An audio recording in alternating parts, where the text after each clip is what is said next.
បាទអូខេសួស្តីបងប្អូនយើងបានថ្ងៃនេះទៅរៀបចំឲ្យថ្មីបាទកៅ7បាទ12កៅអី super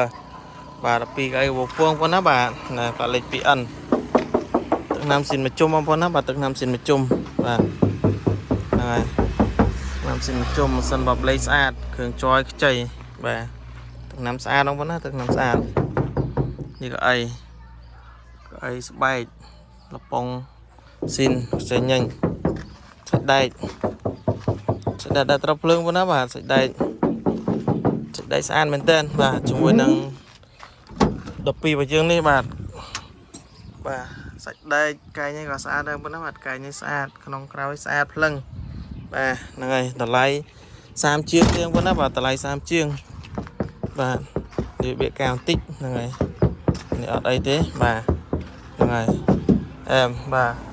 បងប្អូននៅទៅបាទយកទៅប្រើប្រាស់តែម្ដងបាទជាមួយនឹងឡានបើយើងនេះបាទក្នុងនេះអីក្លុកកលៀននេះគឺស្អាត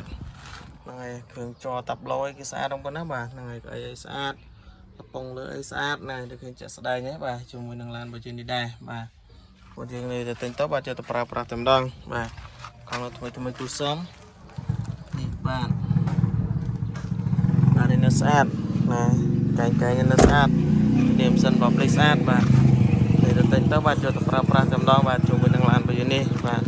សម្រាប់បងប្អូនបាទដែលចង់បានអីអាចតតងបានប៉ុណ្ណាបាទនេះបាទក្រោមបាទក្រោម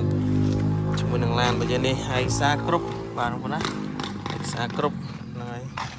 យ៉ាងនេះស្អាតកង់នៅថ្មីគួរសមបាទខំបាទខំទ្វាងប៉ុណ្ណាបាទហ្នឹងហើយឃើញចាក់ស្ដែងមេខំទ្វាបាទនេះបាទបាទ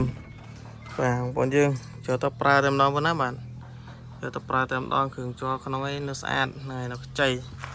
បាទគ្រឿងក្នុងអីនៅស្អាតបងប្អូនណាបាទអីនៅស្អាតនៅគ្រឿងជ័រនៅខ្ចីបាទចង់បានអាចតតងបានបងប្អូនយើងបាទតម្លៃធូរថ្លៃណា30ជាងទេបាទ super ទេបងប្អូនណាបាទត្រូវណាបានបាទចង់បានអាចតតងបានអូខេអរគុណ